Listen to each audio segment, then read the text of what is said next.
Okay, next up, we're going to hear from a Kalgoorlie silver, gold and zinc developer, Macphersons Resources, and to tell you about the Managing Director, Morrie Goodz. Thank you, Leo, and thank you to Mines and Money Hong Kong for inviting us to speak here today. We're a silver, gold and zinc developer in Kalgoorlie, in the heart of the goldfields of Western Australia. The image that you see up there is our operations site at the Nimbus mine. We'll get the IT out of the way, the cautionary statement standard. Just for those who are not familiar with the Kalgoorlie area, it's located 600 kilometres inland from Perth. It is the home of gold and nickel mining in Australia, and as you can see on the left-hand side of that photograph is the super pit operated by Barrick and Newmont, 50-50 joint venture. It's the largest gold mine for a single gold resource in a single mine in the world, and it's located 10 kilometres from our operations site at Nimbus. We have a significant land holding in the area of Kalgoorlie, and I'll discuss with you our pipeline of projects a bit later. But fundamentally, what you see here is the opportunity for a company to develop a multi-commodity series of projects from one project area, one site, one office. We're the only ASX-listed company that has their offices located in the community where they do their mining operations. We have achieved considerable amount of activity in the last 18 months. We've acquired a series of assets that are quite well advanced now, but when we acquired the Nimbus mine and operations, it had no resources. We drilled 73,000 metres of drilling in the last year, and that has delivered to us 18 million ounce silver equivalent. That is based on 12 million ounces of silver plus 6 million ounces in contribution from gold and zinc credits. Aside from that, we've also identified a number of other gold resources in standalone projects in the vicinity and increased that to 330,000 ounces of gold during the year. And we have identified a new zinc sulfide, volcanic massive sulfide deposit with 50,000 tonnes of zinc in the first lenses that we've assessed.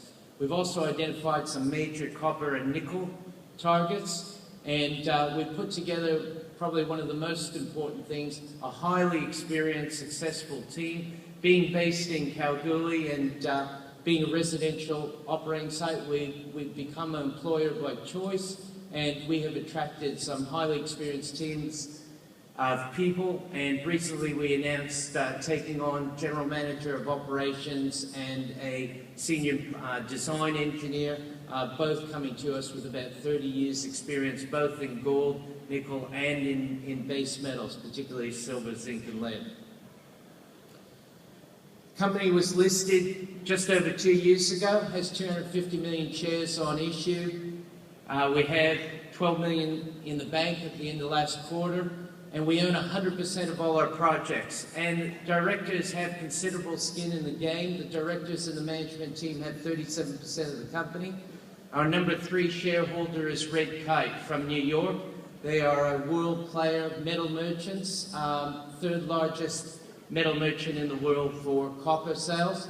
And we are the only ASX listed company in which they have taken an equity-only stake in the business. So that shows their commitment to our future production and the way we move forward. We have a highly experienced board, and I'd like to invite you down to booth 24 where you can meet Ashok, Jeff Williams and myself and other members of our team.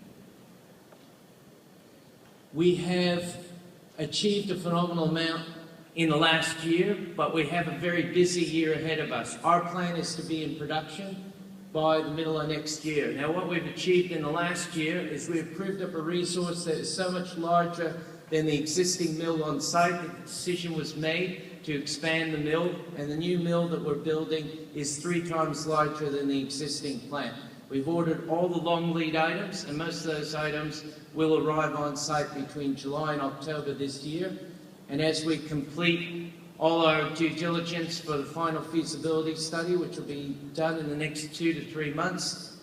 We will give the go-ahead to start the construction. That will start later this year with a view of the commissioning in early 2014. Just a quick view of the model. We've identified a number of massive sulfide deposits, extremely high grade in silver.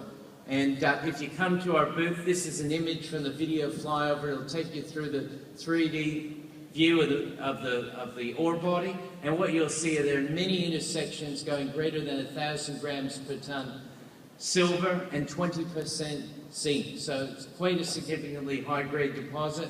It's got a gold resource as well, and it makes it a lot easier to see when you're looking at the movie. Here's an example of the high-grade ore.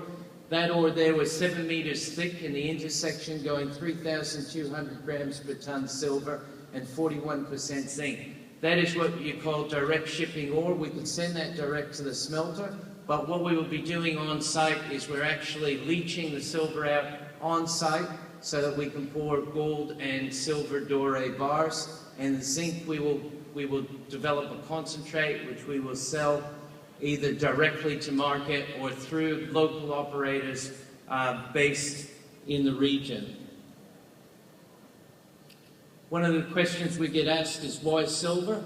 And the bottom line is that the feasibility studies have been showing us that we're going to have a price in the order of $10 an ounce, a cost price. The current market value of silver is $29. That means that silver operation will generate approximately 65% clear margin. And with our initial target of 2 million ounces per annum, that's free carried cash after mining costs and processing costs and delivery costs. So we see this as being a highly cash competitive business, and certainly ranks this part of our business ahead of our gold business, of which we have a few very advanced gold projects.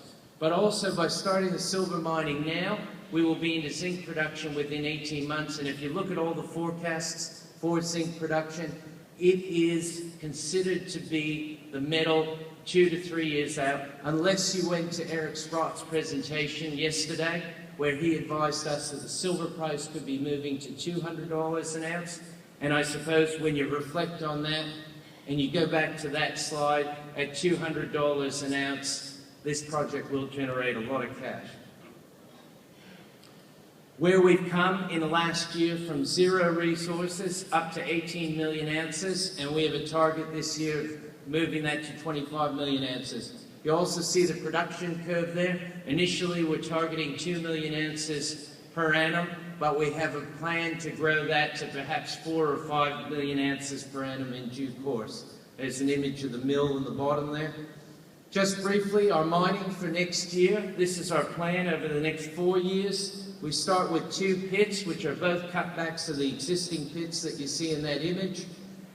In the second year, we start merging those 2 pits into that red outline, and by 2018, that's what the pit looks like. It's nearly a kilometre long, half a kilometre wide, and 200 meters deep. And if you ask where to from there, that's an image of the pit over the resource in the measured and indicated category.